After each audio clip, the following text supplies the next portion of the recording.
Me formé en el Hospital Aeronáutico Central, como en casa, y después, bueno, como todos, les va a pasar a ustedes, van a ir como golondrina en distintos sanatorios, pero es un lugar en donde nos formamos. La clase que le voy a dar hoy se trata sobre infecciones urinarias. La verdad que es una clase que por cada tema nos debería dar como una clase porque es algo bastante largo, así que intenté hacerlo lo más resumido posible, teniendo en cuenta los conceptos generales que me gustaría que se lleven. Seguramente ustedes deben tratar un montón de pacientes en vejez, pacientes diabéticos, ¿sí? Pacientes con menopáusicas que llegan al consultorio, así que creo que la mayoría de estos casos lo deben ver en el día a día. Les hago una pregunta: ¿quién de ustedes indica arándanos? Levanten la mano porque no veo con nadie. Bien, perfecto. ¿Quiénes indican lactobacillus? Bien, bueno. ¿Y para qué indican arándanos? ¿Cómo te llamas? Te digo. ¿Cómo te llamas? Luis. Luis, un placer, Luis. Decime. Y hay algunas cepas de coli que en algunas cepas de coli los arándanos funcionan para que no se adhieran a la mucosa del urotelio. ¿Estamos de acuerdo con lo que dice Luis? Porque yo cuando indicaba arándano en su momento indicaba porque mi residente superior me decía que indica arándano. O el médico de planta me decía hay que indicar arándanos en las infecciones urinarias. ¿Lo que dijo Luis está bien?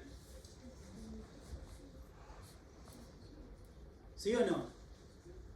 Acá la idea es que aprendamos el por qué indicaban muchas cosas. ¿Sí? Normalmente le debe pasar de que deben indicar un montón de cosas porque el residente superior, el médico de planta, a las corridas le dice indicarle tal cosa.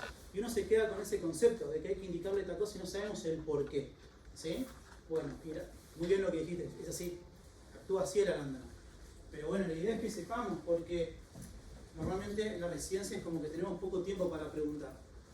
Bien, la idea es que no se queden dormidos, así que vamos a empezar primero con un caso clínico. Una chica, primogesta de 20 años, sin antecedentes de importancia, consulta por guardia médica por un cuadro de 3 días de evolución que va a estar caracterizado por una disuria, poliarquiuria, tenemos vesical, lo que siempre nos pasa en las interconsultas. La característica de esta paciente es que tiene 28 semanas de gestación. Al examen físico va a estar bien hidratada, va a tener puño de percusión bilateral leve, temperatura de 38 grados. Fíjense que está normotensa, la frecuencia respiratoria y la frecuencia cardíaca normal. ¿Qué pasa? Justo el obstetra lo llaman por una cesárea cuando la estaba evaluando a la paciente y dijeron, che, llamemos al urólogo, y ahí cae uno de ustedes. El del ambo azul. Celeste, perdón, ¿cómo te llamas? Luis. Luis. Ah, dos Luis. Sí. ¿Qué harías, che? Te llaman a vos. Pueden participar todos, pero quiero que participen, que hablen. ¿Qué harías? O sea, tiene 28 semanas de gestación, tenemos, está a punto de hacer una cesárea. No. El obstetra que lo está evaluando dijo, tengo una cesárea de urgencia, me tengo que ir, llamen al urólogo. Que justo estabas ahí vos haciendo consultorio. Ah, ok. Y si es embarazada, sí hay que tratar. O sea, una probable ITU. ¿Qué harías entonces? Doctor, ¿qué hacemos? ¿Cómo? Urocultivo. Muy bien, ¿qué más? Laboratorio. Sí, haría un urocultivo. La verdad es que una ecografía, bueno, sí, pero igual le daría tratamiento antibiótico previo al urocultivo. Ok, bien. Bueno. Escuchamos, pero no juzgamos. ¿Sí? La idea es que acá aprendamos entre todos. ¿Sí? Está muy bien lo que dicen, pide urocultivo. ¿Sí? Pediría un seguimiento urinario también, que es lo que más rápido vamos a tener, ¿sí? Lo que la parte química. Pedimos un laboratorio, muy bien, fíjense que está con 38 grados la paciente, o sea, está febril. Como ustedes dicen, es un caso especial porque es una embarazada, ¿sí? Por ende, sí, vamos a pedir también una ecografía. Bien, ¿qué es lo que ustedes piensan en cada cosa que es relevante en estas pacientes y con esta semana de gestación? Por ejemplo, la ecografía. ¿Qué es lo que pasa normalmente en las pacientes embarazadas? Muy bien. ¿De qué lado? Bilateral. ¿Bilateral o tiene un predominio de un lado más que otro? Del lado derecho, perfecto. ¿Por qué pasa eso? Porque normalmente cuando el clínico va y le pide todo esto y el obstetra no está, dice, está dilatada la paciente y está con fiebre, y está con dolor. ¿Sí? Y ustedes saben de que la hidronefrosis es normal en la paciente embarazada y el lado derecho es lo más habitual. Muy bien. Justo Luis, que estaba ahí haciendo su consultorio, llega y le pide todo esto. Seguimiento de orina, que le va a dar un leucocitos, 4-7 por campos, bacterias abundantes, ¿sí? El laboratorio vamos a tener sin particularidades prácticamente, todo normal. El cultivo obviamente lo vamos a tener pendiente, no lo tenemos en el momento. Le hace la ecografía y se ve que tiene una leve hidronefrosis bilateral. Perfecto, ¿sí? El resto sin particularidades y una ecografía ginecológica sin particularidades. Bien, a esta paciente embarazada, con fiebre, ¿sí? Pendiente del urocultivo, ¿qué podemos hacer? Señor, ¿qué haría usted? ¿Cómo te llamas, Che? Ángel, ¿qué harías? No, hay que darle manejo antibiótico. Manejo antibiótico, muy bien. ¿Pensando en qué? Una E. coli probablemente. No sabemos todavía. Estás pensando que tiene una infección del tracto urinario. ¿Estamos todos de acuerdo? Bien. ¿Cómo? Alta, dice el doctor. Muy bien. Bien. ¿Ustedes están pensando que es una infección del tracto urinario? ¿Le darían tratamiento antibiótico? Sí, claro. Perfecto. ¿El tratamiento antibiótico le darían vía oral o endovenoso? Endovenoso.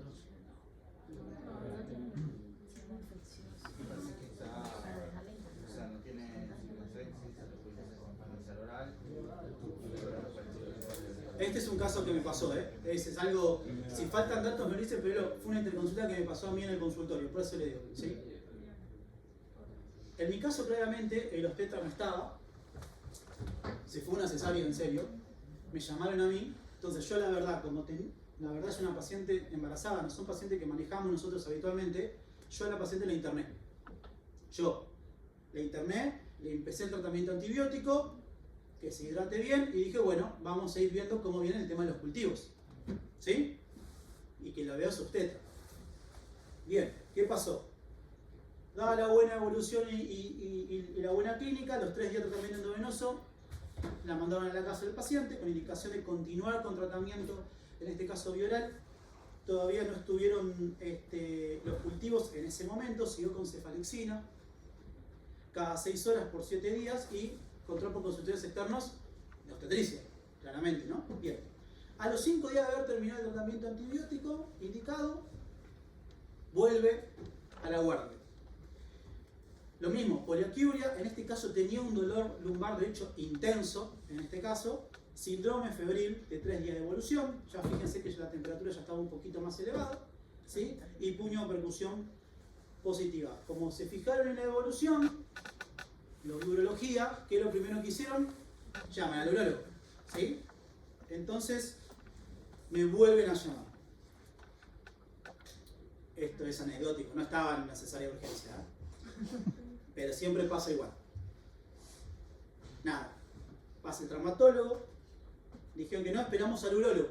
Y ahí cae la doctora Melanie. Perfecto, Melanie. ¿Qué harías? Vamos a ver si hicimos lo mismo. ¿Nueva ecografía repetirían? Nueva ecografía, bien, perfecto. Vos le repetirías una ecografía nueva. Yo le pido una ecografía nueva. ¿Qué más? Ojo que me pude haber equivocado, vuelvo a repetir, Yo había terminado la residencia igual que ustedes. Después, seguimiento, laboratorio, ¿pedirían otra vez? Sí. Todavía no lo tenemos, el previo. Ahora nos llegó ahora con el cultivo previo que por sistema ya lo teníamos, es verdad, pero yo de todas formas le pido un nuevo urocultivo porque cuando me cuentan la paciente no tenía toda esta información, ¿sí? Pero sedimento, laboratorio, ecografía, urocultivo, ¿sí? Y me viene sedimento de orina, leucos 8 a 12, bacterias abundantes, el urocultivo, que ahí sí ya lo tenían por sistema, ¿sí? Era una E. coli sensible, Un hematocrito de 28, hemoglobina, fíjense 15.600 blancos, ¿sí? Había venido con 6.000 la otra vez cuando lo habíamos visto.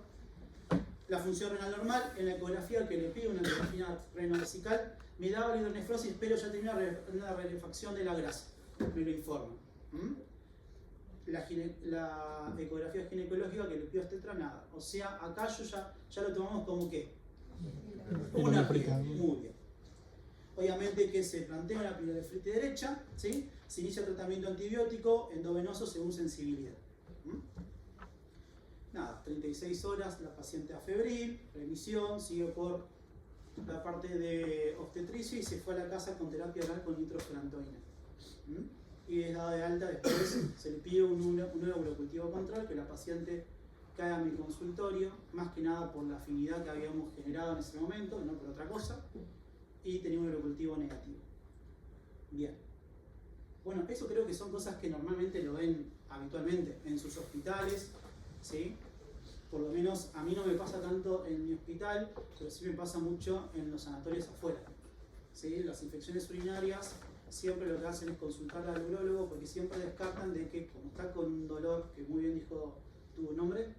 Mi nombre es Emiliano. Emiliano, dice normalmente son dolores a nivel lumbar que se interpreta como una infección de tracto urinario alto y como tiene diagnóstico de pielonefritis dice bueno hay que descartar que no sea nada obstructivo. Entonces, ¿qué hace? Llaman al urólogo, ¿sí? El tema es que cuando hacen la ecografía muchas veces no se ve nada, porque ustedes ven solamente el riñón y ven solamente la vejiga, no ven nada el uréter y encima el uréter está dilatado. Entonces, ¿qué dicen? Esta chica seguramente perdió una piedra, es lo primero que piensan. Bien. Entonces, fíjense que no saquen foto ni nada, yo no les paso las clases, ¿eh? A mí la verdad, yo se los paso. Después un email, no sé si tiene un email en general usted, no sé cómo es, en mi año sí lo hacíamos, y paso la clase ahí. Así que no estén tomando nota ni sacando fotos, charlemos de modo modesto. Las citus son la segunda causa más común en el embarazo, ¿sí? Después de la anemia, como patologías, no, obviamente obstétricas, ¿no?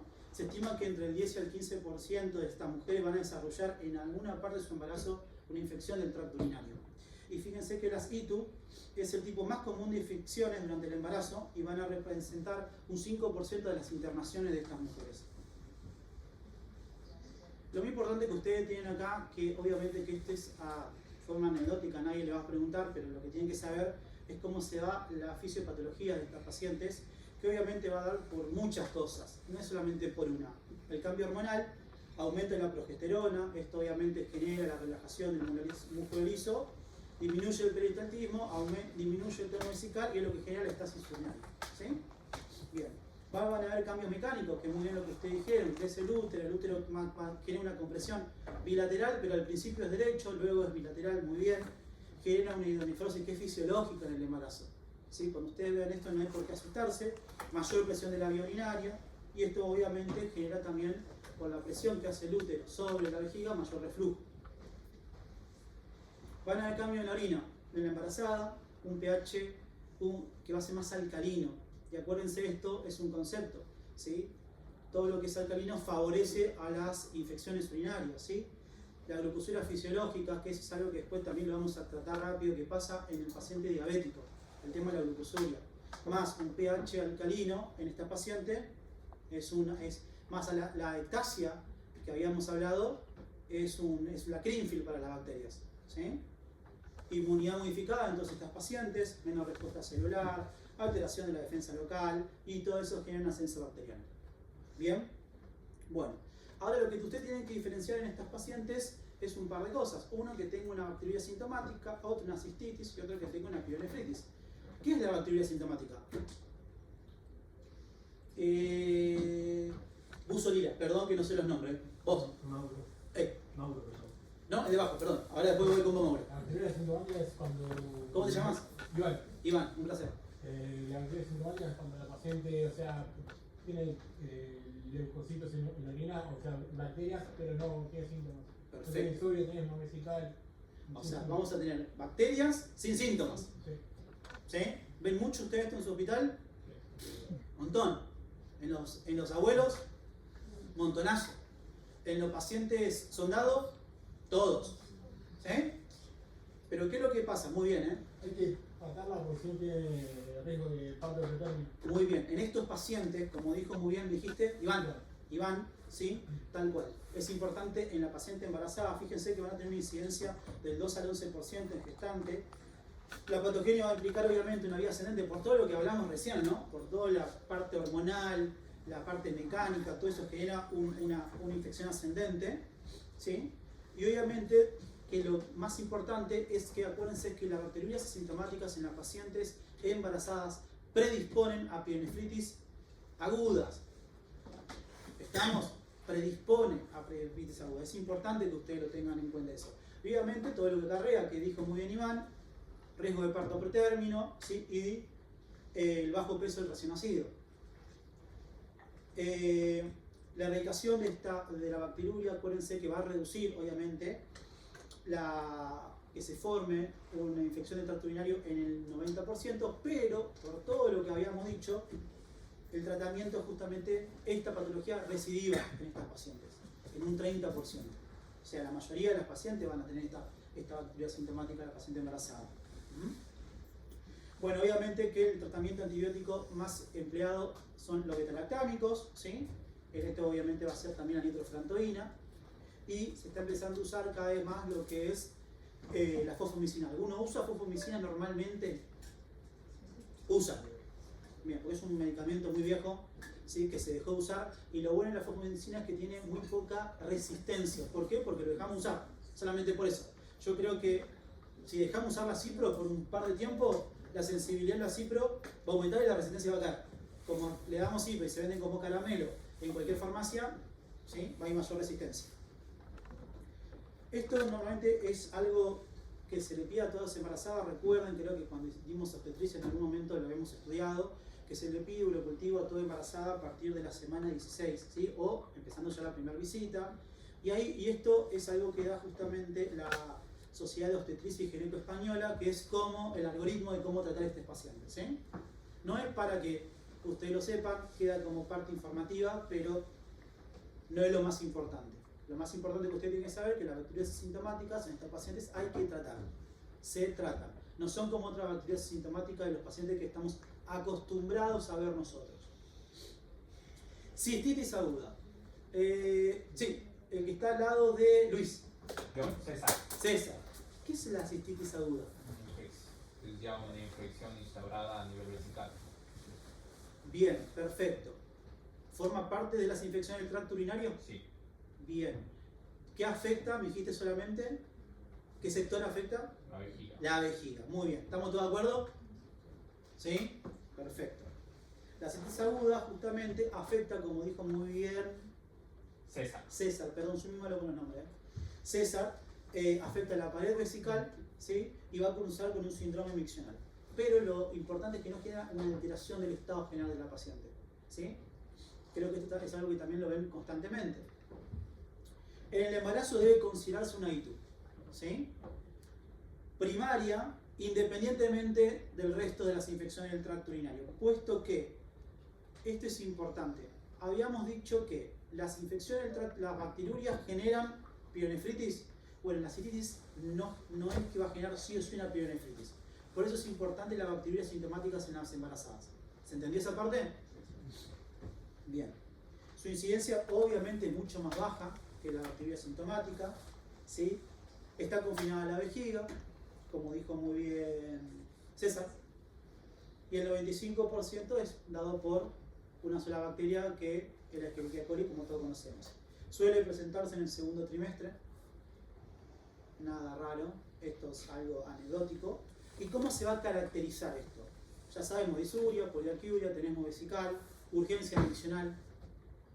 Suelen existir molestias suprapúbicas que aumentan la presión, orina turbia.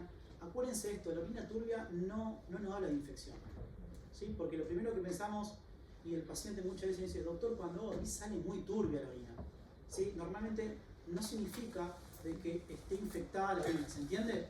Puede ser que esté colonizada la vejiga, que es otra cosa. Colonización e infección son cosas distintas. Y son pacientes que normalmente también tienen cuadro de hematuria. No hay dolor, genera dolor, no hay fiebre, quiere decir, normalmente no tiene dolor lumbar y no tiene afectación general. Lo importante es que, fíjense esto, el diagnóstico se confirma con urocultivo, pero un 50% de estos pacientes puede tener un urocultivo negativo.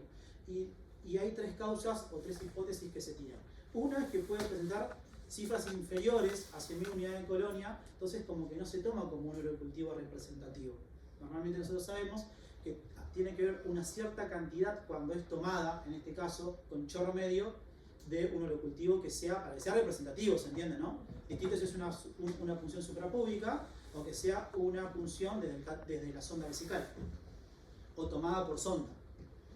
Puede provocar la clamidia, esto es importante porque fíjense que la clamidia no crece en cultivos habituales, entonces también no puede dar negativo. Y también puede verse mucho en estos pacientes jóvenes, por una obstrucción del tracto urinario, que es lo que se conoce ahora como síndrome uretral. ¿Escucharon el síndrome uretral? Síndrome uretral agudo. Esas pacientes de que vienen con dolor miccional, con urocultivo negativo, que le pedimos 1.000 millones de estudios y no se le encuentra absolutamente nada. ¿Nunca le pasó? Bueno, esto es lo que se conoce ahora como síndrome uretral agudo. Y después tenemos, acuérdense que en ese paciente con cistitis y urocultivo negativo, piensen en la clamidia, en el micoplasma, por ende normalmente se pide estas bacterias en el primer chorro miccional. Es lo que pedimos muchas veces también en la uretritis. Acuérdense la uretritis, no sé si ya vieron el tema, pero en la uretritis normalmente se hace o el hisopado uretral o el primer chorro. ¿Sí? Igual no es tan representativo lo que es el primer chorro. Bien. Bueno, mucho leucocitos y piuria. Bien. Clínica y tratamiento. Creo que esto ya prácticamente lo saben, no varía tanto lo que va a variar más que nada en la paciente embarazada es el tratamiento antibiótico. ¿Sí? Pero la clínica ya la conocen y el tratamiento cefalexina y nitrofurantoína. ¿Quién da cefalexina para las infecciones urinarias, nitrofurantoína o ciprofloxacina? ¿Quién da cefalexina? Bien. ¿Nitrofurantoína? Bien. ¿Ciprofloxacina? Sin miedo. Bien. ¿Con urocultivo o sin urocultivo lo que dan cipro? ¿O como tratamiento empírico? ¿Empírico? Ok. ¿Y vieron si tienen buena respuesta sus pacientes? ¿Sí? Ok. Porque muchos van a escuchar que la ciprofloxacina tiene mucha resistencia, pero depende mucho del medio donde trabajen también y la comunidad que están tratando. ¿Sí? Puede ser de que estén en una comunidad donde la ciprofloxacina tenga buena sensibilidad y poca resistencia. ¿Sí? Pero normalmente se está dando nitro y cefalexina. ¿Cuál es la diferencia entre la nitrofurantoína y la cefalexina? ¿Qué es la nitro? Perfecto, bacteriostática. Por eso normalmente se le dan en tratamientos crónicos. ¿Sí? Y por eso se intenta dar como primer antibiótico la cefalexina. Normalmente es de 500 miligramos cada 6. La verdad que es bastante engorroso cada 6 horas tomar una pastilla. Yo le doy 1 gramo cada 12. ¿Sí? Creo que es más fácil tomar dos comprimidos en un día al paciente que tomar 4 comprimidos. ¿Sí? Es más, abandonan el tratamiento. Duración en estos pacientes, bueno, máximo 1 semana. Creo que esto es igual a todas, como pueden ver, infección del tracto urinario, la fumomicina como monodosis. Siempre en estos pacientes, distinto a los nuestros. Cuando ustedes tienen un paciente que no es embarazada, le dan un tratamiento antibiótico, ¿después le piden un urocultivo control? No, la verdad que nadie lo hace. Si el paciente no tiene síntomas, la verdad no lo pasa. Bueno, en la paciente embarazada sí le tienen que pedir un urocultivo control. Igual ustedes, estos pacientes nosotros la verdad vemos poco y nada, ¿sí? No vemos tantos pacientes embarazados. Pero por ahí le pueden caer de que en el lugar donde ustedes trabajen le dan interconsultas constantes. ¿Sí? A mí me pasa un montón. Bien. Acuérdense, bueno, las tetraciclinas obviamente está documentada aconsejada en el paciente embarazado. Pielonefritis aguda. Clínica de la pielonefritis. Sí. ¿No? ¿Vos no? Vos. Perdón, ¿nombre? Fernando. Fernando. Lo mismo de la cistitis, más puede tener dolor lumbar, fiebre. Y ya hablando de lo que es laboratorio, podemos tener cilindros, podemos tener también una PCR elevada. Muy aparte también el rescate de los cultivos podemos tener más allá de una E. coli, algún otro O sea, ya tiene síntomas generales del paciente, ¿no? Sí, sí. O sea, más completo, tal cual. Porque aparte, pues, son pacientes que pueden generar también como un cuadro séptico.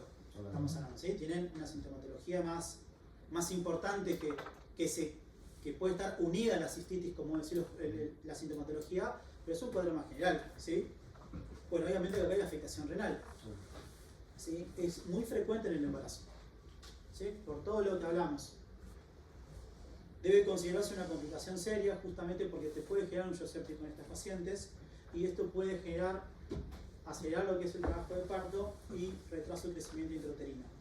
Fíjense que este es más común en la segunda y tercera semana. ¿Y a qué se deberá entre que sea más común en la segunda y tercer trimestre que en el primero? ¿A qué? Al tamaño uterino, ¿no? Aumentó, mayor hidronefrosis, mayor complicación, totalmente. El lado derecho, como saben, es el lado más afectado, aunque puede ser, como dijeron muy bien, de forma bilateral. La E. coli sigue siendo el bichito que te lleva todos los premios. Bueno, es fundamental el diagnóstico y fíjense que normalmente son pacientes que cursan, como dijo muy bien Fernando, fiebre alta, ¿sí?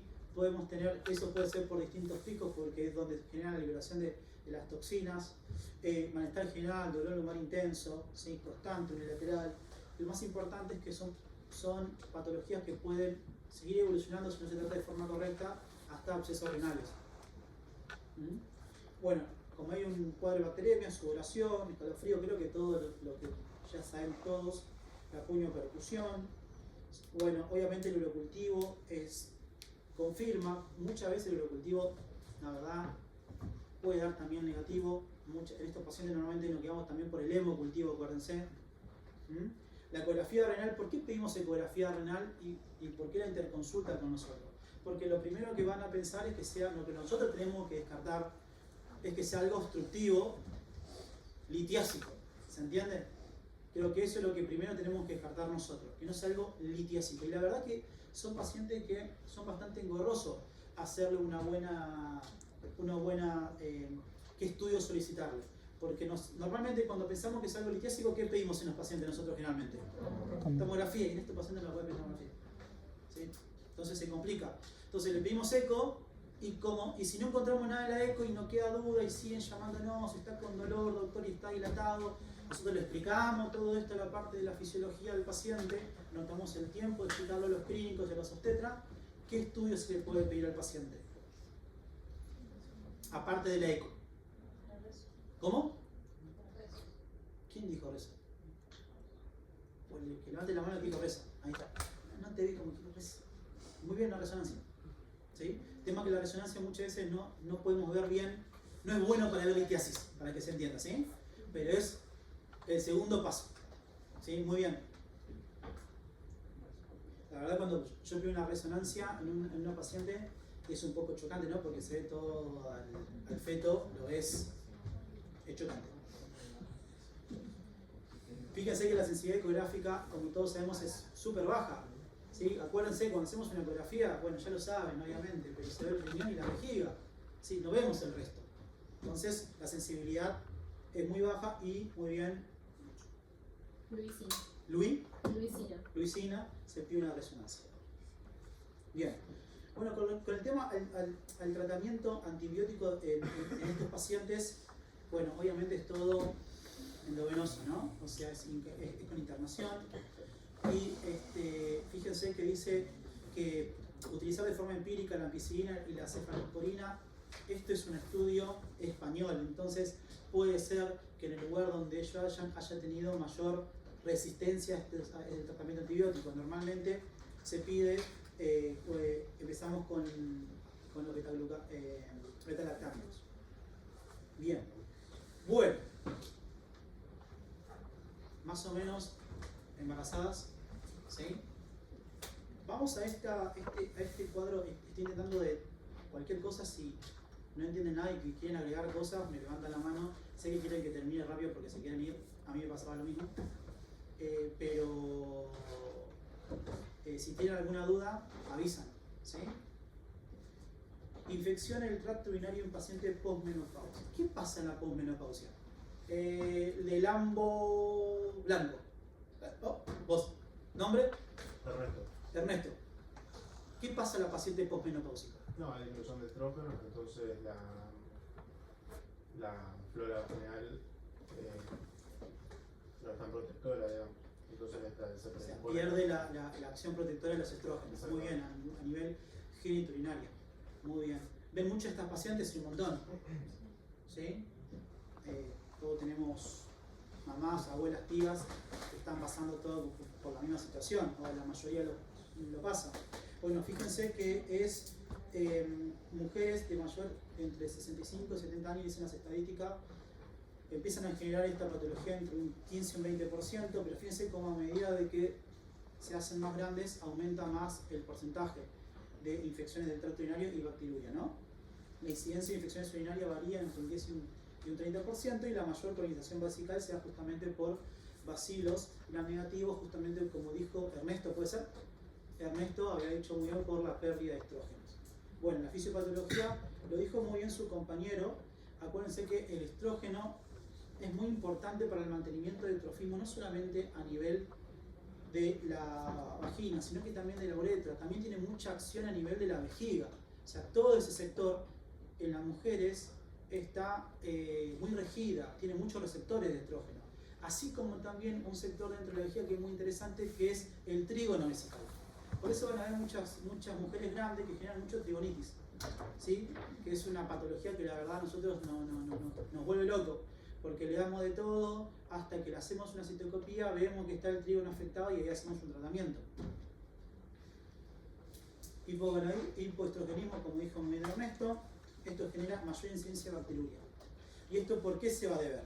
Bueno, a todo esto, cambios ambientales en la vagina, desaparición del lactobacillus, ahora vamos a ver qué es lo que genera esto, elevación del pH. Acuérdense que a un medio más ácido favorece a mayor protección, ¿sí? Bien. Atrofia del tejido de la uretra, residuo postmisional justamente por la hipotonía que van a empezar a tener estas mujeres. Nunca le ha pasado a que las mujeres grandes le pedimos una ecografía con residuo y ustedes empiezan a ver que le empieza a quedar como un residuo un poquito cada vez más elevado a la gente más grande? ¿Les pasa cuando piden ecografías o no piden ecografía con residuos en las mujeres? Piden. ¿Vieron que es como que le va quedando como un poquito más? ¿Sí? Más que nada, muchas veces son pacientes que cuando uno empieza a pedir los estudios, uno dice, a ver, una de las cosas que generan estas pacientes es una hiperactividad normalmente del destruyador, porque no terminan de vaciar la vejiga o la vejiga le queda algo hiperactiva. Entonces uno dice, le voy a dar un anticolinérico, por ejemplo, Dari, Soli, bien, pero ¿qué es lo que vemos antes de darle ese medicamento a la paciente? ¿Qué es lo que tenemos que ver?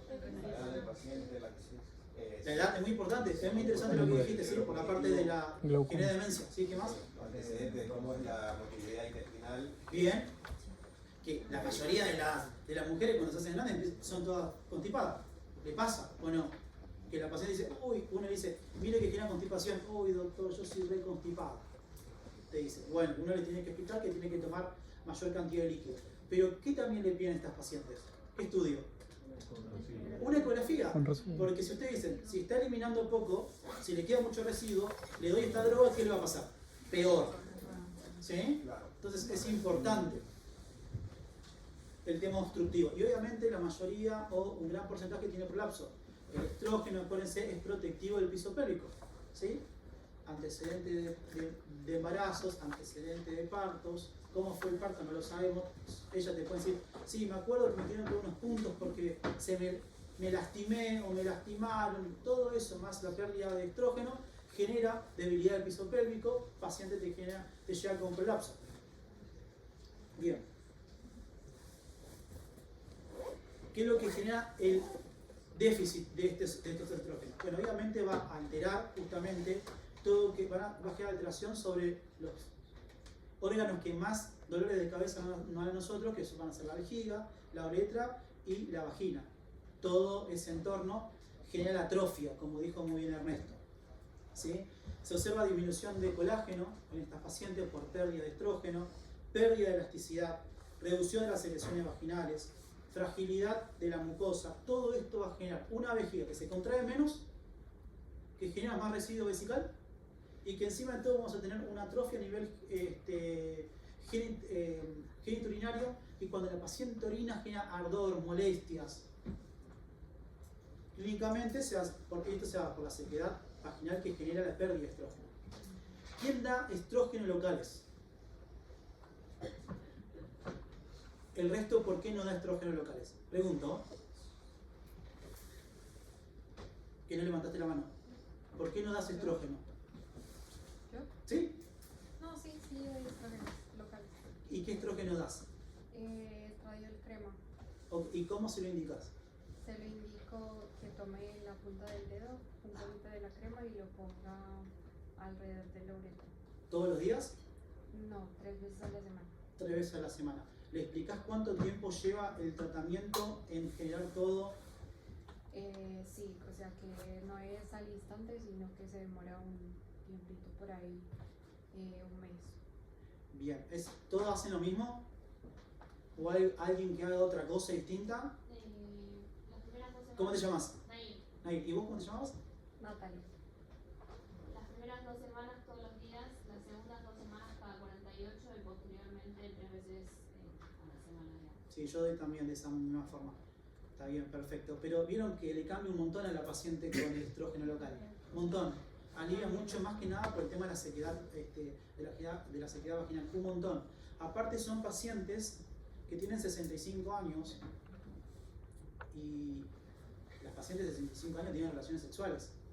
¿Sí? Entonces, la mayor de la gente, la consulta normalmente es porque cada vez que tienen relaciones sexuales les duele, les molesta. ¿Sí? Entonces es importante esto, porque esto hace de que empiece a generarse, no sé si lo has pasado o lo han visto en su consultorio, como un medio conflicto con las parejas. Empieza a generar todo esto, este disconfort que genera justamente la pérdida de estrógenos. Y así como, por ejemplo, uno le tiene que explicar al paciente que va al consultorio que cuando le damos tamsulosina y dutasterida al marido y le va a bajar la libido, ¿sí? O que tiene con la tamsulosina eyaculación retrógrada, le tiene que explicar a la pareja que es producto del medicamento, uno tiene que explicar muchas veces a la pareja de la señora de que esto es por falta de estrógenos. Bien. ¿Qué es lo que pasa con el microbioma y las infecciones urinarias? Bueno, obviamente acá aparecen los famosos lactobacillus. ¿Qué son los lactobacillus? El que se está agarrando la cabeza así. El lactobacillus es una bacteria que protege, pero la verdad que nunca lo usé yo en urología. Bien, pero es una bacteria, muy bien, del medio local que genera como una protección del medio. Sí. Bien, muy bien. ¿Alguien da lactobacillus? Indica, hay un medicamento que trae todo eso, no sé si lo leyeron.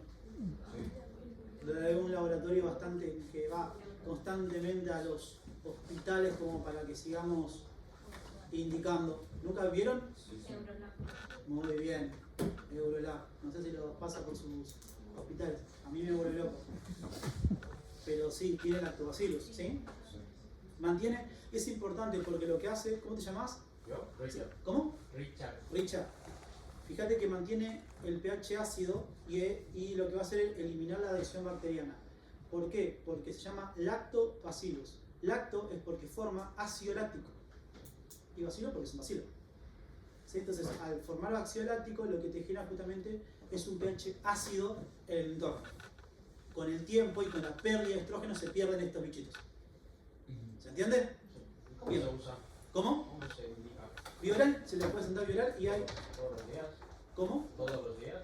Se puede dar todos los días, es un medicamento que ayuda, que está dentro de no solamente lo que es la flora vaginal, porque también tiene bacterias que son buenas para lo que es la flora intestinal. ¿Sí? Ayuda a que las pacientes normalmente vayan mejor de cuerpo, porque esto también está dado, las infecciones en estas pacientes, por la constipación que tienen. ¿Sí? Cuando regulamos todo eso, mejoran las pacientes. Pero lo que genera es ácido láctico. ¿Cuánto tiempo se da eso? Yo lo doy de forma permanente. Más en aquellas personas que generan infecciones urinarias crónicas, recurrentes, ¿sí? ¿Saben cuándo una infección urinaria es crónica y cuándo es recurrente? ¿Cuándo es crónica? ¿Cómo? Cuando no resuelve, no negativiza. ¿Y cuándo vos le das el diagnóstico de infección urinaria crónica? Esa sería la pregunta, perdón, me expresé mal. ¿Cómo? ¿Cómo? Sin miedo, ¿no? ¿Cómo? ¿Qué dijiste? Es una infección mayor a 6 meses con tratamiento dirigido por urocultivo. O sea, más de 3 veces. Vamos por ahí, vamos por ahí. Más de 3 veces. Ajá, ¿en cuántos? Más de 2 episodios en los primeros 6 meses o más de 2 episodios ¿en cuánto? En un año, ahí está. Ahí es cuando pensamos que es una infección urinaria crónica. La paciente que a veces, señora, ¿usted tuvo infección urinaria? Sí. ¿Cuántas veces tuvo en los últimos 6 meses? 3, y bueno, ya está. Entonces, claramente es una infección urinaria crónica en esa paciente. Usted lo que le van a pedir es un tratamiento antibiótico, un urocultivo, van a tener al bichito, le van a hacer el tratamiento antibiótico según la sensibilidad y después los dejan con una toma diaria. ¿Hacen todas lo mismo? ¿O cómo tratan las infecciones urinarias crónicas? ¿O lo mandan al infectólogo? ¿Cómo? ¿Alguien manda al infectólogo? Sí. ¿Alguien, o sea, trabaja un infectólogo en el servicio o lo mandan, busque turno con infectología? No, se le da tratamiento, se hace seguimiento, pero si tienen infecciones crónicas, se lo manda. Yo trabajo con pacientes PAMI, pacientes que tienen mucha cronicidad y se les manda el infectólogo. Se pone una consulta con el infectólogo para que les haga un seguimiento. ¿De qué hospital Soche? De Milstein. ¿Vos conocés a Rodrigo Benítez? Bien, sí, somos compañeros con Rodrigo. Bueno, o sea, ¿y el resto? Le vi una señora que dice, doctor, me mandaban acá, llega la señora con una pila así de urocultivos. Dice, doctor, lo vengo a ver usted porque me manda el clínico a verlo usted, porque tengo una infección urinaria, es una señora grande, es una señora 60 años, hoy en día un adulto joven, no sé, porque ya viven hoy en día vivimos hasta los 90 años más o menos. Te vienen con los de urocultivos y le dice, me mandaron con el urólogo. ¿Qué hacemos ahí? O sea, yo creo que es importante también. ¿Nombre? Cristian. Cristian. Creo que es importante en esos casos también como indagar sobre síntomas, porque capaz mucha gente le trata bacteriurias asintomáticas que por ahí no meritaban tratamiento antibiótico y aún así son pacientes que vienen con un montón de tratamiento. Tengo dolor, doctor, me arde cada vez que orino. Y ahí sí cambia todo. Y de vez en cuando hago pis con sangre. Ya, ¿Cómo lo estudiamos a ese paciente? Al doctor le gusta, ya está pensando en la facturación y dice, cistocopia. ¿Cómo lo vamos estudiando? Ecografía, urocultivo. Urocultivo, le hacemos el urocultivo con, ¿tu nombre? Cristian. Con Cristian, le hacemos el urocultivo, llega, es una E. coli. ¿Sí? Le hacemos la ecografía a la paciente sin particularidades.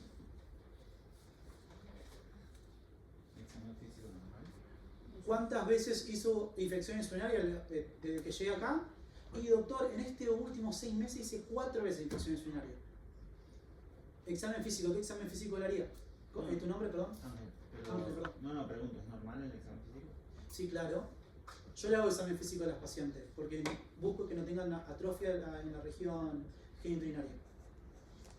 Yo le hago y le pregunto también si cuando tiene relaciones sexuales tiene buen flujo o si está bien lubricada o si usa el lubricante. Yo le pregunto. Sí, es importante.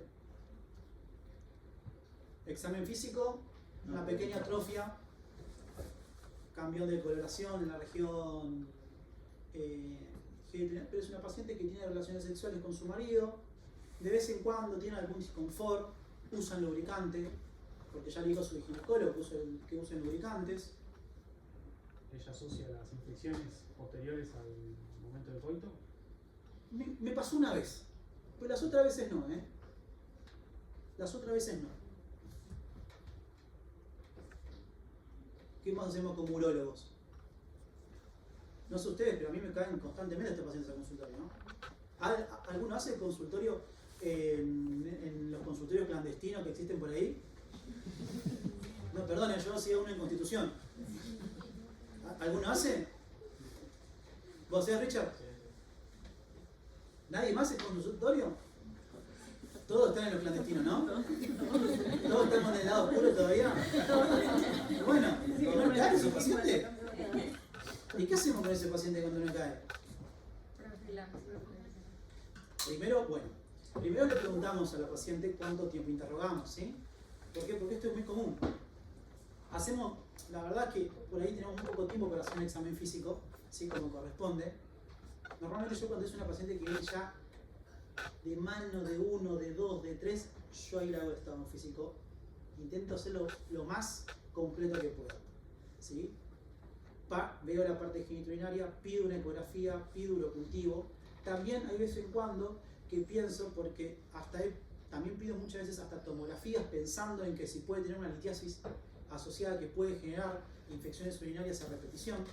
En las ecografías la verdad depende, no se la hagan. Si va a un lugar donde yo conozco y que sé que hacen buenas ecografías, no hace falta. O si no, pido también una tomografía para ver bien todo lo que es la parte urinaria. Hay muchas infecciones que están relacionadas con la litiasis. Seguramente cuando habrán visto litiasis habrán visto. Se infectan la litiasis, hacen tratamiento antibiótico, mejora un montón el paciente y después otra infección urinaria. Es porque la piedra está infectada, ¿sí? Cuando yo pido. Y le explico a la paciente de que esto tiene que ver primero por su parte hormonal, porque son pacientes que ya están en menopausia, les digo que tienen que es su parte hormonal, y le digo que lo que tiene justamente es una señora que su vejiga está colonizada. Por ende, usted hace un tratamiento antibiótico, mejora y después se vuelve a infectar. Entonces ahí le doy un tratamiento crónico. Dependiendo de la sensibilidad, le hago primero el tratamiento y después la dejo con nitrofurantoína, un comprimido día por 4 meses. ¿Sí? Eso es lo que hago. Y después, cuando termino el tratamiento de los 4 meses, le pido un urocultivo para ver cómo está. La citoscopía, sí, claro. ¿Sí? Muchas veces hago la citoscopía cuando con el tratamiento antibiótico no mejora, porque puede ser una trigonitis, que es muy común. ¿Vieron trigonitis? Sí, un montón. ¿Cómo tratan la trigonitis?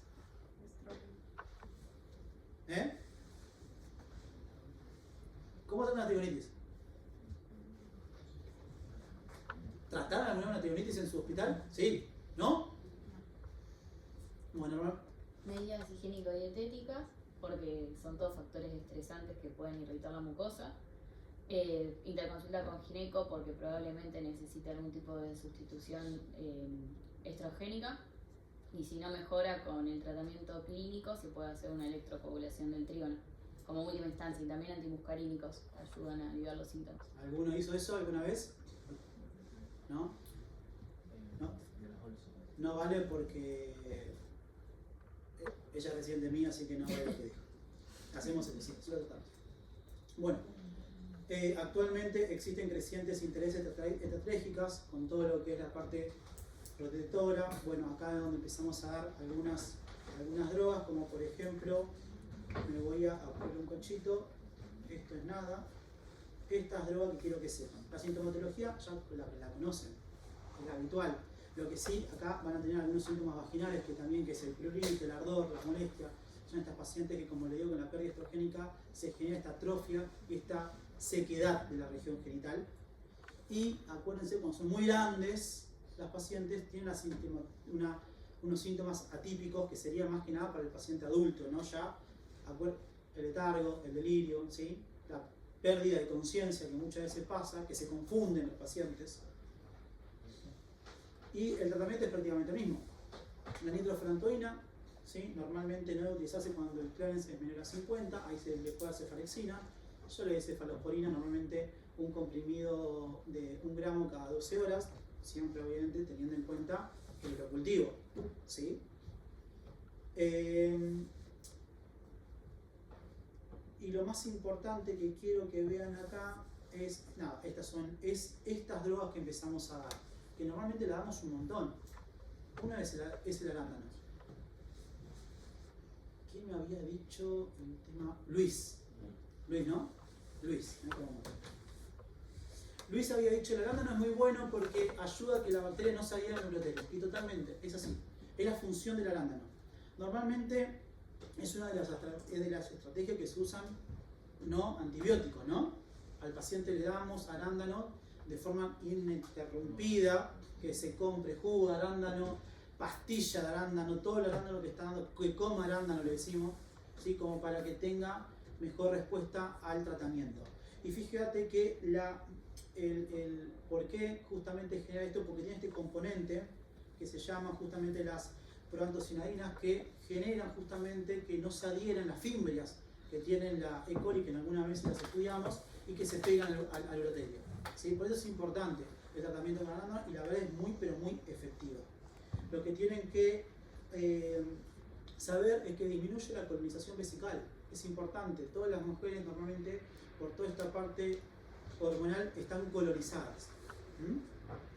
Y después los lactobacilos. ¿Qué es el lactobacilo? El lactobacilo, como dijo muy bien Richard, ¿sí? Es una bacteria que genera justamente un medio ácido, en este caso a nivel vaginal. ¿Por qué? Porque primero produce ácido láctico y eso lleva a mantener un pH ácido. Genera también una competencia por adhesión epitelial de las bacterias, produce sustancias antimicrobianas y tiene una gran función en la modulación inmunológica de las pacientes. ¿Sí?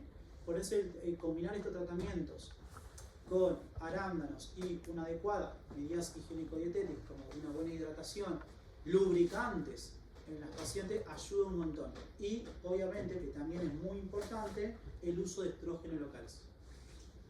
¿Sí? ¿Cómo se indican los lactobacilos? ¿Cómo? Los lactobacilos. El lactobacilo le hace un comprimido día. ¿Sí? Un comprimido día. Aparte son también de venta libre en muchos lados. Vos vas a cualquier farmacéutico y es como llevarte, no sé, unas puritas. Están ahí, como los arándanos también. Van y se compran. ¿Sí? ¿Y la de manosa? Es muy buena la pregunta, la de manosa. Sí, la de manosa también. La verdad es que yo no la indico tanto. Pero también tiene mucho que ver también lo que es la adhesión bacteriana. No le quise agregar porque si no quería como mucho me parecía, pero es una estrategia también no antibiótica que también está en muchos componentes. ¿Sí? Es más, muchos vienen con una combinación de arándanos, vitamina C, también van a escuchar también. Todo eso ayuda a lo que es la acidificación de la orina, ¿sí? Y del medio. Pero van a ver la vitamina C, que muchos pacientes le preguntan, doctor, estoy tomando mucha vitamina C, ¿me hace bien? La verdad que complementa, es un buen complemento. Y la mayoría de la gente no le gusta administrarse fármacos. Entonces, si usted le agarra y le dice, mire, vamos a hacer una combinación de arándanos. ¿El arándano el que compro en la verdulería? Sí, es arándano, se puede comprar. Obviamente que la concentración de arándanos se tiene que comprar una caja de arándanos y tiene que comer todo el tiempo. Pero usted dice, hay unas cápsulas que se compran en la farmacia que tienen la concentración exacta de los miligramos exactos que usted debe tomar por día. Muchos vienen los lactobacilos, vienen con la de manosa que dijo muy bien que dijo Luis, ¿sí? Y la vitamina C. ¿Sí? Son una buena combinación. Tratamientos no farmacológicos, o sea, no tratamiento antibiótico. Tengo una consulta. Hay, por ejemplo, yogur que habla de probióticos, sí, como la lactimel y eso. Eso ¿Tiene la concentración? Eso, la verdad, cuando vos vas a la vida práctica y el paciente me pregunta esto, como también me preguntan mucho por el tema de las proteínas que traen estos famosos yogur, ¿sí? Que es la dosis, y la verdad es que en la digestión se pierde un montón. No está mal que lo tome, no está mal que lo agregue, ¿sí? Pero la concentración mejor lo tenés en el comprimido. ¿Se entiende? Porque el yogur está acompañado de otros componentes. Sí. Se pierde. Pero es un buen... A ver, todo lo que le agreguen es mejor a estos pacientes. El tema que también se le van a dar todo esto es carísimo. Si le vas a dar el yogur que tenga probióticos, le vamos a dar esto, más aquello, y la verdad dice, y doctor, cada vez que me voy a la farmacia por mi infección urinaria o para que no tenga infección urinaria, gasto un montón de plata. Entonces, por ahí intentar de dar algunos un comprimido que tenga todo esto es mejor. Pero hay probióticos y está bueno. Sí. Con respecto a la cepa de E. coli que estaba en estudio, no sé, que se administraba para prevenirlo. Eso normalmente se empezó a dar también en aquellas pacientes jóvenes también que tienen infecciones urinarias postcoito.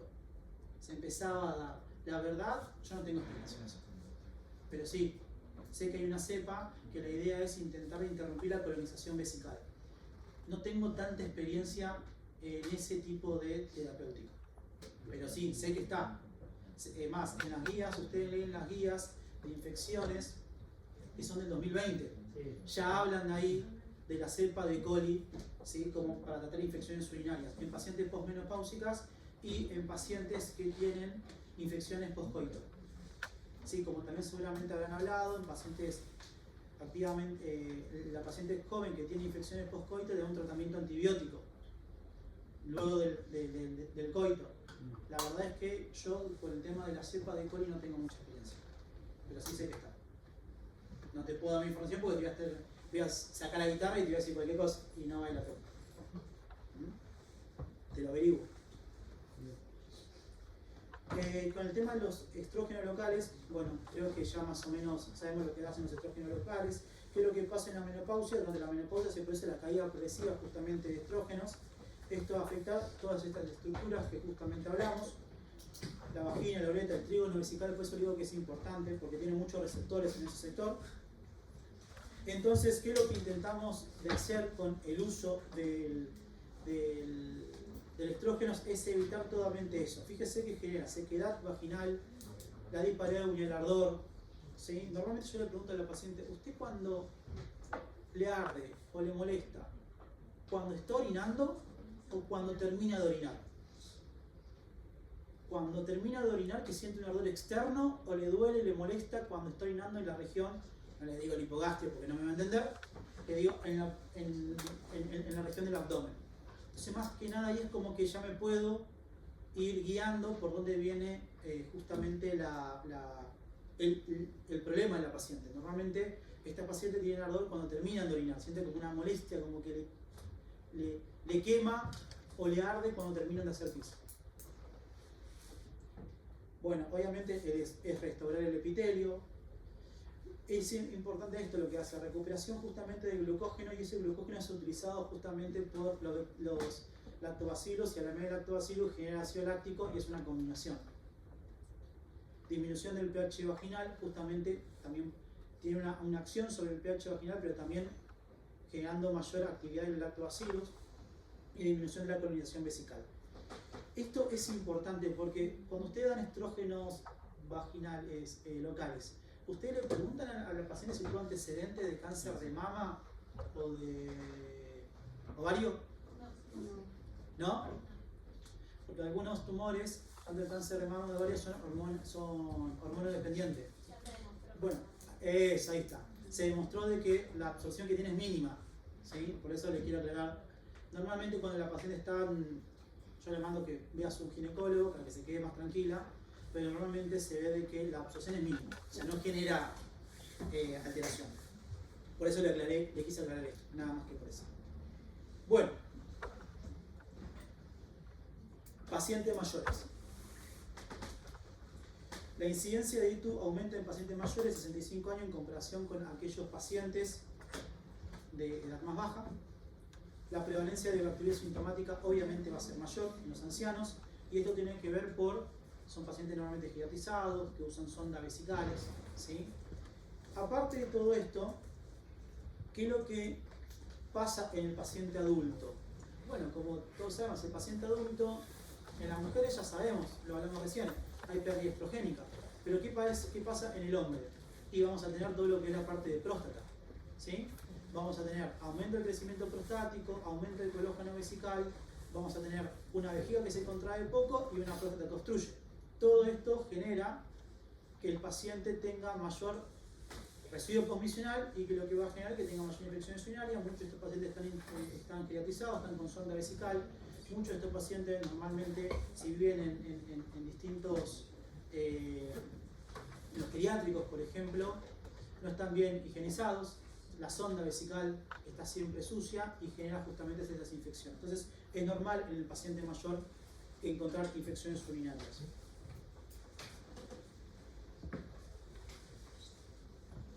Yo cuando era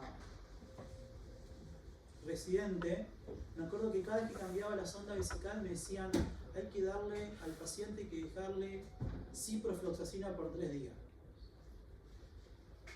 Después cuando fui un poco más grande, me empecé a preguntar ¿y por qué le damos ciprofloxacina a un paciente que está sondado? Si teóricamente va a estar contaminada esa vejiga, ¿sí? Colonizada, perdón. Pero bueno, era algo que se iba arrastrando de generación de residente en generación de residente, que cada vez que se hacía un recambio de sonda se daba un tratamiento antibiótico. ¿Alguno hace eso o hizo eso?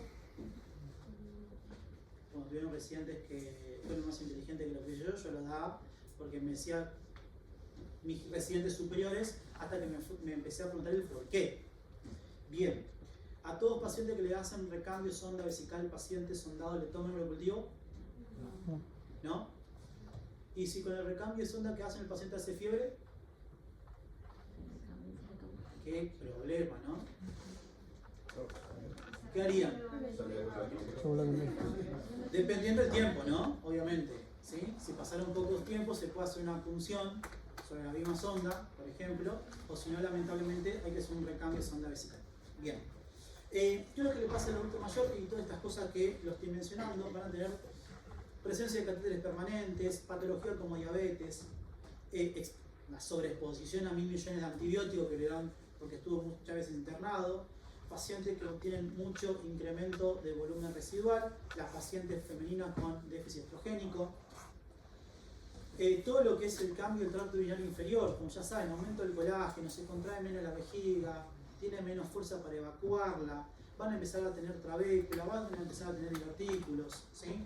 Patologías neurológicas como el Alzheimer, los ACV, el Parkinson, todo eso genera vejigas neurogénicas, contaminación, como le dije, por el mal cuidado, perineal, uretral, ¿sí? La duración del todo eso genera infecciones urinarias en el paciente adulto. Creo que es las cosas que más vemos, ¿sí? en la consulta en nuestro día a día. Yo después de cuando uno ve esto uno dice, che, qué loco es ser viejo, ¿no? Cuando nos vemos viejos pasan todas estas cosas. Y es algo que no va a pasar. Fíjense que este es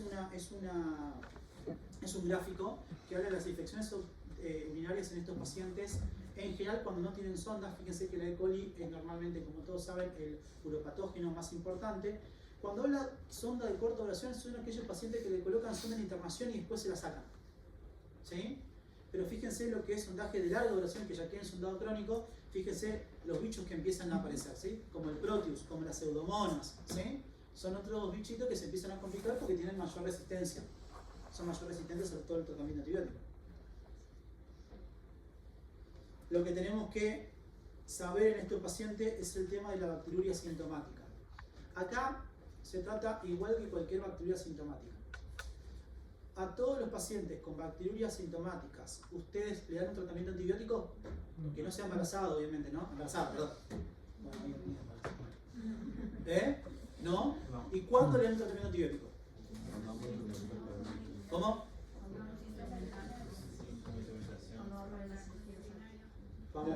Vamos uno a uno. ¿Allá? ¿Cómo? Cuando se va a realizar un procedimiento neurológico o cualquier intervención urinaria.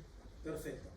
Y le hago una pregunta, ¿y aunque el paciente se le va a hacer una citoscopía, también le dan tratamiento antibiótico? ¿Cómo? Para mí lo que pasa es negativizar el tratamiento, repetirse en todo el sentido y después hacer el procedimiento sin nada urgente. Y si el paciente, por ejemplo, es un paciente sondado, colonizado, que va a estar siempre colonizado, ¿cómo lo tratan? No, lo que hace vos, doctora, no sé lo que hace Fede. Nos dice que no, que de inducción y que hecho si es citoscopía siquiera hay que dar tratamiento antibiótico. Porque la guía dice eso, es verdad. La guía dice eso en la citoscopía. La realidad es que nosotros le damos tratamiento si es un microorganismo, si es solo una citoscopía y es un microorganismo sensible, se le da la profilaxis en el momento y no se le indica por ahí dependiendo del paciente, no tratamiento, pero la realidad es que en general es que normalmente las guías que hacen los infectólogos, yo creo porque ellos no hacen, no son quirúrgicos, entonces uno sabe que cuando uno hace una citoscopía normalmente uno termina lastimando un poco el tejido, entonces siempre hay que hacer una buena profilaxis. Es verdad lo que dice la guía del tema de la citoscopía dice eso. Es más, yo te digo algo, la última guía dice que las ureterorenoscopías no requieren tratamiento antibiótico. Y ustedes dicen, claramente el que hizo eso no hace ureterorenoscopías, ¿sí? Porque todos sabemos lo que pasa, que se lastima el tejido y la mucosa, ¿sí? Pero bueno, es verdad lo que decís muy bien vos, de que hay que hacer un urocultivo, intentar de negativizar, pero en los pacientes que están, por ejemplo, con un sondado crónico que sabemos que nunca van a negativizar, lo que personalmente yo hago es, le doy un tratamiento antibiótico previo, según la sensibilidad, le hago la citoscopía, le paso el tratamiento antibiótico según la sensibilidad y después le doy 48 horas más. ¿Sí? Es, por lo menos, no sé si hacen lo mismo ustedes, pero si sé que voy a instrumentar una vía urinaria que está contaminada, que está colorizada y que encima todo el paciente después va a quedar otra vez con sonda, ¿sí? Hago esta terapéutica. Es más, punciones de biopsia transrectales, ¿quiénes hacen? ¿El resto no? Todos hacen. Bien. ¿Le dan tratamiento antibiótico previo? ¿Cuántas veces? ¿Cuántos días? ¿Cómo? 48 horas previo. ¿Y después? ¿Y con qué le dan? Bueno.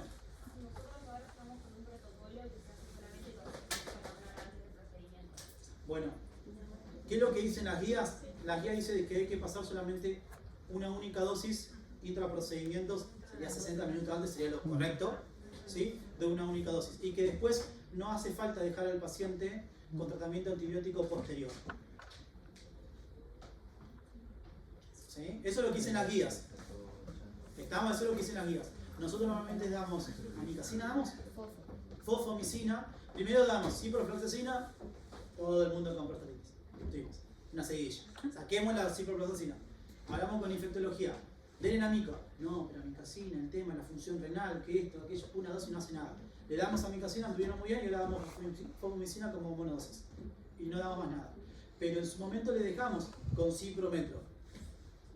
¿Sí? Pero la verdad que las guías no dicen eso.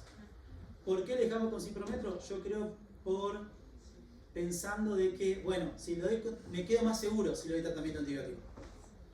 Creo que por eso es pero no es lo que dicen las guías. ¿Sí? Igual, vuelvo a repetir, de la guía a la práctica cambia. Bueno, es importante en estos pacientes igual, la bacteria sintomática normalmente no se trata, salvo que el paciente tenga síntomas de infecciones urinarias. ¿Estamos? Pero las bacterias sintomáticas no se tratan. Si el paciente no tiene síntomas, hidrátese bien. Salvo que vamos a hacer una instrumentación de la vía urinaria, como dijo justamente su compañero. ¿Alguna sea algo distinto? Bien. Bueno, clínica. Vamos a tener, acuérdense que acá sí, la presentación atípica de estos pacientes. Y acuérdense que un urocultivo positivo no confirma que el paciente tenga una infección urinaria. Para eso es clínica y urocultivo, porque si no es una bacteria sintomática. Bueno, este es un trabajo, olvídense, en donde, bueno, sigue siendo la Escherichia coli y la Klebsiella, los dos pacientes, en el paciente añoso, que tiene mayor relevancia, pero siempre cuando van a un tratamiento antibiótico depende de la sensibilidad del trabajo.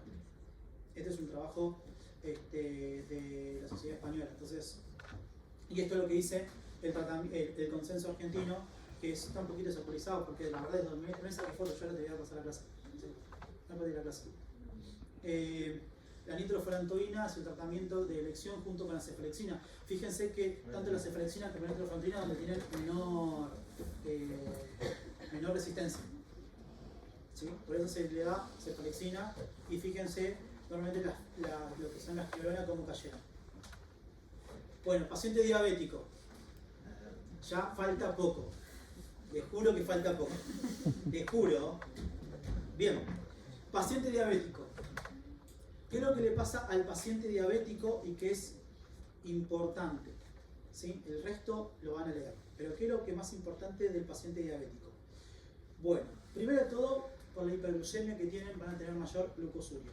Esa glucosuria favorece al crecimiento bacteriano. Esto va a generar mayor proliferación de bacterias, favorece la colonización urinaria, alteración inmunológica, como saben, de todo paciente diabético, va a estar alterado. Y acuérdense de esto que es muy importante, y recuérdenselo siempre al paciente diabético. El paciente diabético, si no se cuide, no está bien controlado, esto estoy hablando de un paciente diabético mal controlado, ¿no? ¿Sí? El paciente que normalmente que está controlado pasa como un paciente para el paciente normal. Pero el paciente que tiene un descontrol va a tener justamente una vejiga neurogénica, la vejiga neurogénica del paciente diabético. ¿Por qué se genera esto? Y porque también va a tener la microangiopatía diabética que afecta también a la vejiga. Porque si afecta todo prácticamente los órganos, no va a afectar la vejiga. ¿Se entendió? La E. coli va a ser siempre el microorganismo más importante, seguido por la Klebsiella. Y lo más importante, estos pacientes generan infecciones urinarias altas. ¿Sí? Tienen que estar muy, pero muy controlados con estos pacientes. Le tienen que explicar que las infecciones urinarias, si no son bien tratadas, pueden generar, por ejemplo, absceso renal. Y esto no voy a hablar de esto, pues solamente ya lo vieron, lo que es la pielonefritis efisematosa, pero normalmente está caracterizada, alguna vez alguno operó o vio en su hospital seguramente miles de veces pielonefritis efisematosas. ¿Cómo lo trataron? ¿Eh? Con fuerza. Nefrectomía. Depende de la pielonefritis. ¿Tiene una burbujita? ¡Brum! Ángel, me saca el riñón. Antibiótico, bien. manejo del estado general, hemodinamia, hemodinámicamente, y si no responde, nefrectomía. ¿Alguno hace otra cosa distinta? Ya me diste miedo. ¿Alguno hace algo distinto? Bueno, normalmente se da justamente porque tenemos esta bacteria como la E. coli y la Klebsiella normalmente que pueden generar gas adentro del parénquima. Muy bien lo que dijo. Primero hay que intentar desobstruir todo eso, ¿no? Normalmente está dado también porque hay veces que se da por causas, la mayoría de las causas de estos pacientes es porque una causa obstructiva, ¿sí? Son piedras que están impactadas, piedras infectadas que generan y tienen bacterias generadores de gas. Muy bien, como dijo el compañero, hay que desobstruir. Nefrostomías, catéter doble J, he colocado las dos cosas. Me ha ido bien en alguno. Y ahora tengo una señora infectada con esto, que no me ha ido muy bien, y que seguramente le va a tener que hacer una nefrectomía. ¿Sí? Pero no tuvo una buena resolución ni con la nefrostomía ni con el catéter que le coloqué. Así que seguramente esta señora le va a tener que hacer el riñón. Sí, está internada ahora. Ayer ingresó, si te acordás. Pero sí, normalmente hay que desobstruirla, intentar desobstruirla. ¿Sí? El paciente, o desobstruirlo. Pero sí, son patologías bastante complejas. Y el síndrome uretral femenino, última cosita que les digo, la verdad, el síndrome uretral femenino es como el síndrome uretral en general, es como un NI.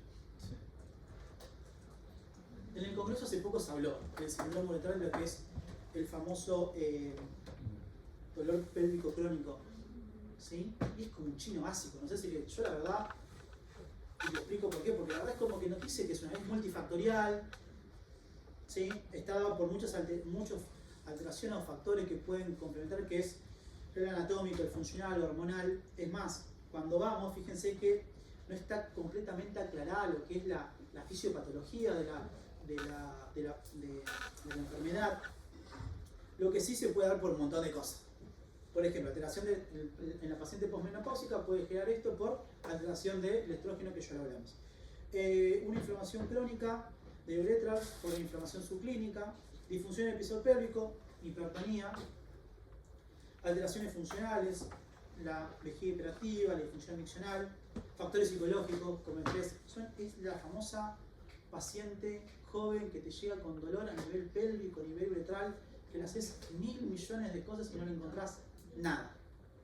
¿Sí? Normalmente yo a estos pacientes No lo derivo al infectólogo como lo hace allá la chica del Milstein. ¿Cómo te llamabas? Mercedes.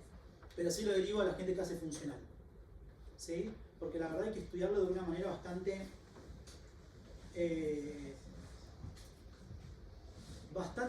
general al paciente. Es más, yo digamos, esto lo pueden leer, pero miren todo lo que puede entrar.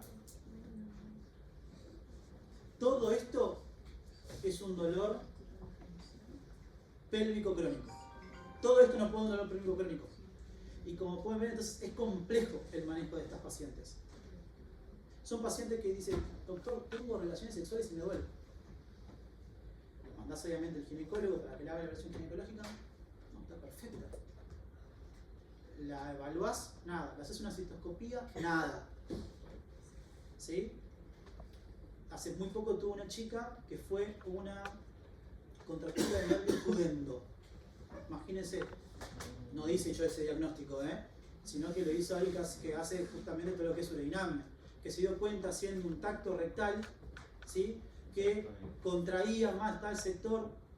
Yo la verdad, bueno, son pacientes bastante complejas. La verdad cuando me dijeron para dar esta clase yo dije, es bastante difícil porque cuando se dio esta charla en el congreso, habló gente de que entiende un montón del tema, ¿sí? Y que hace justamente todo lo que es funcional. Fíjense el tratamiento, citoscopía, antibióticos, urocultivos. Normalmente el paciente, usted tiene que tratar un montón de patologías. Es más, es una patología que el diagnóstico lo hace por descarte. ¿Sí? Es algo que se está todavía estudiando. Apareció mucho después del COVID. ¿Sí? Un montón de chicas jóvenes con esta sintomatología. No existe consenso acerca del tratamiento. El tratamiento puede precisar un abordaje multidisciplinario. Cada vez que no sabemos algo es multidisciplinario.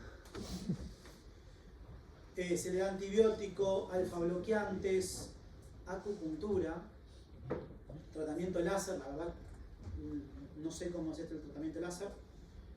Nunca lo he visto. Sí he visto que le hacen electrodo de piso pélvico como para bajar un poco lo que es la contracción del mismo. ¿Preguntas? Para repetir el tratamiento de la citrigonitis, que recordar eso nada más.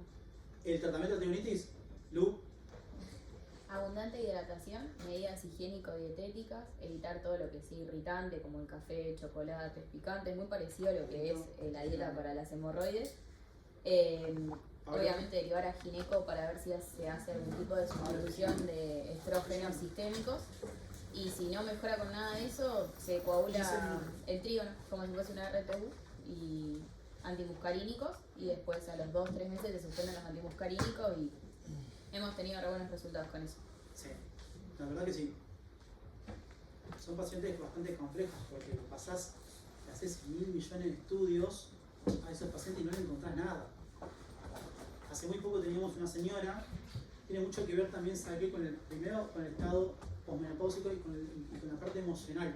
Es terrible en la paciente posmenopáusica que está con ese shock de hormonas, déficit, un montón de cosas, que cuando la señora está bien no tenía sintomatología, pero cuando tenía un estrés era una molestia que no podía andar.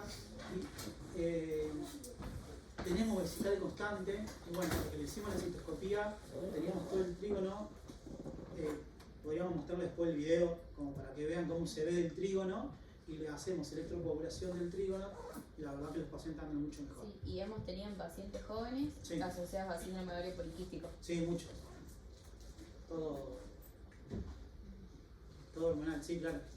Y son esas pacientes que no sabes qué hacer al principio, hasta que decís, bueno, vamos a hacer una citoscopía porque viene todo normal y encontrás esta patología. Es una sintomatología muy parecida a la cistitis.